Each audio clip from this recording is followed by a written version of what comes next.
Olá, meus amigos, estou gravando esse vídeo para nós falarmos de um assunto muito urgente, um assunto que vem sumido, que tem sido escasso nos púlpitos das igrejas, na boca dos cristãos, nos meios evangélicos em geral. São poucos que ainda falam desse tema, que se preocupam com esse tema. E sobre o que eu queria falar é sobre o pecado, a malignidade do pecado. E para começar esse vídeo, eu gostaria de estar lendo uma frase do puritano Jeremy Brines. Diz o seguinte, preste atenção: se alguém tivesse a possibilidade de salvar o mundo inteiro cometendo um só pecado, se pudesse livrar o mundo inteiro dos tormentos eternos do inferno cometendo um pecado, um pequeno pecado, essa pessoa deveria deixar o mundo inteiro perecer e não cometer tal pecado. Tal a malignidade do pecado. Isso é bom para nós entendermos o tamanho do mal de apenas um pecado, Então, esse vídeo é para você, meu amigo, que despreza o pecado ou acha o pecado algo pequeno. Para você também, cristão nominal, vá para Cristo e pergunte a Ele quanto foi duro o sacrifício dele na cruz por você, aquilo que esmagou ele na cruz. O menor pecado que ele carregou esmagaria você e todos os pilares do céu para o mais fundo do inferno, para sempre. E eu não estou falando isso que eu não cometo pecado. A palavra do Senhor diz que todos pecaram, sem exceção, todos, e carecem da glória de Deus, Romanos 3:23. Eu estou me dirigindo àqueles que desprezam o pecado, que pecam por vontade própria, que minimizam o pecado, que transformam o pecado num pequeno erro humano. Mas o pecado é um mal infinito. Logo, se o pecado é o maior mal, então a misericórdia de Deus para nos deixar livre é o maior bem. Então, quanto maior o mal, maior é a misericórdia. O pecado é o maior mal e precisou da misericórdia suprema através de Cristo para nos livrar do pecado. A palavra do Senhor diz, em Mateus capítulo 1, verso 21, um texto conhecido, a gente gosta de ler esse texto no Natal, geralmente na época de Natal, mas eu vou ler para vocês. Diz o seguinte, Mateus capítulo 1, verso 21. Ela dará à luz a um filho e lhe porá o nome de Jesus, porque ele salvará o seu povo dos pecados dele. Salvará o povo dos pecados dele. Perceba que o texto não diz que salvará o povo do inferno, mas do pecado. Então não há outro mal no mundo além do pecado, pior do que o pecado. O pecado foi o mal máximo.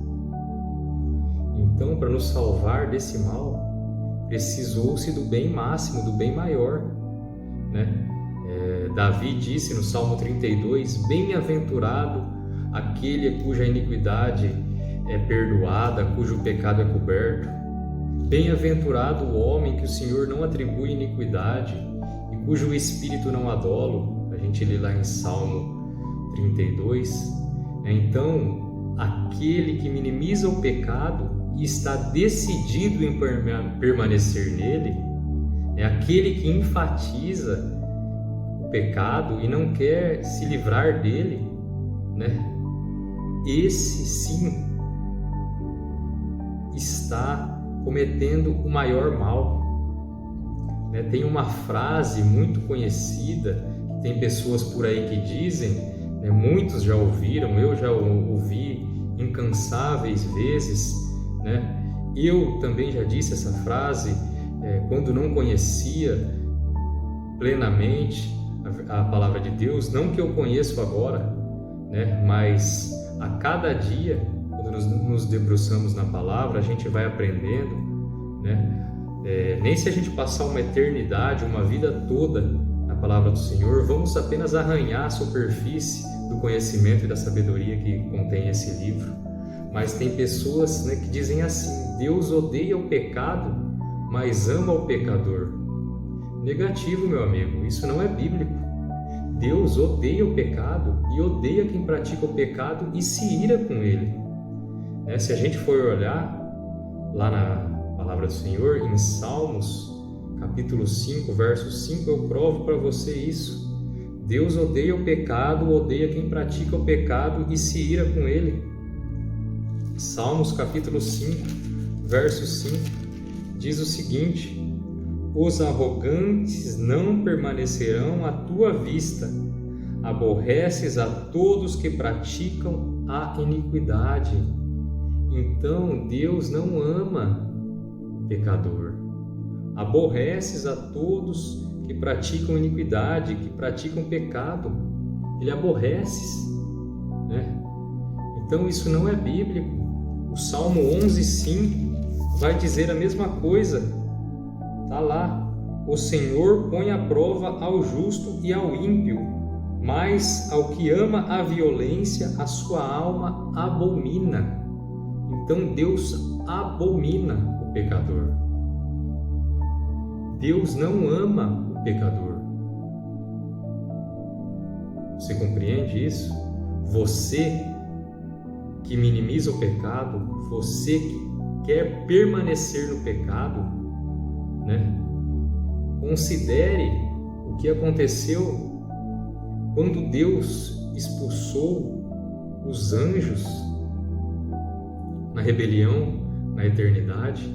Ele não considerou a existência deles, a glória deles, o número deles, né? Pense nas cadeias que os prendem e o lago de fogo que está reservado para eles e todos aqueles que estão reservados. Considere tudo isso apenas por um pecado. Deus não esperou o segundo, o terceiro, não teve nenhum acordo, né? Deus odiou o pecado dos anjos, né? Mas vamos para um segundo exemplo. Deus expulsou Adão e Eva do paraíso, né? E a morte começou a reinar entre nós por causa de quantos pecados? 100? 50? Não, apenas um pecado. A palavra de Deus diz que o Senhor é tão puro de olhos que não pode contemplar o mal. Nosso Senhor é santo, santo, santo, né? É o maior atributo do Senhor. Deus não só odeia o pecado, mas também odeia o pecador, e por isso que a morte de Cristo serviu para conter a ira divina sobre a humanidade. É isso que a gente tem que entender. Deus odeia o pecado. Cristo foi pregado naquela cruz, morreu, e a sua morte satisfez essa ira de Deus. A Bíblia diz lá em Romanos 3:23, todos pecaram e estão destituídos da glória de Deus, carecem da glória de Deus. E a Bíblia diz lá em Romanos 6:23, o salário do pecado é a morte, né? Cristo se tornou homem, ele veio em forma humana, Deus veio em forma humana. Cristo foi 100% Deus e 100% homem. Viveu uma vida perfeita sobre a lei. Foi pregado naquela cruz e morreu pelo seu povo. E morrendo daquela forma, Jesus satisfez toda a justiça de Deus e apaziguou a justiça de Deus, a ira de Deus. Então, a mensagem pregada sobre o pecado nas igrejas atualmente foge dos padrões históricos. Os líderes cristãos querem apenas quantidade, querem apenas bolsos cheios. Por isso que eles não pregam a verdade bíblica. É só bênção, prosperidade, cura, Jesus te ama, Deus ama, venha como está. É só isso. É só para encher o coração podre de pecado. Não há arrependimento.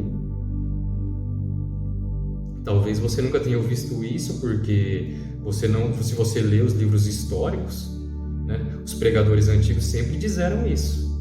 Hoje em dia é pouco falado porque querem igrejas cheias. Né? Jesus pregou mais sobre o inferno do que o próprio céu. Considere isso. Considere isso. Então, é isso, por isso que a gente não ouve sobre isso nos dias atuais. Querem apenas igrejas cheias e bolsos cheios. Não querem levar o povo ao arrependimento, à verdade bíblica. Então, meu amigo, fuja disso. Fuja disso. Conheça a Deus. Procure Deus. Conheça os atributos de Deus. Conheça o verdadeiro Deus das Escrituras. Não se engane. Não se engane. Não pense que Deus é só amor. Esse Deus pregado pela maioria das igrejas, um Deus que é um Papai Noel aposentado da Previdência, sentado na poltrona, que está lá só para atender os nossos desejos egoístas. Este não é o Deus das Escrituras. Esse não é o Deus da Bíblia. Considere isso. Conheça a ira de Deus, a santidade de Deus, a soberania de Deus. Considere isso. O pecado é o maior mal. Não pense que por você ter passado a porta estreita, o caminho vai ser largo. Fuja, o caminho é estreito. Debruce na sua Bíblia, estude a sua Bíblia, conheça o Deus que você serve. Amém? Então é isso que eu queria deixar para vocês hoje, né? A palavra sobre o pecado. Considere isso. Jesus pregou mais sobre o pecado e sobre o inferno do que o próprio céu.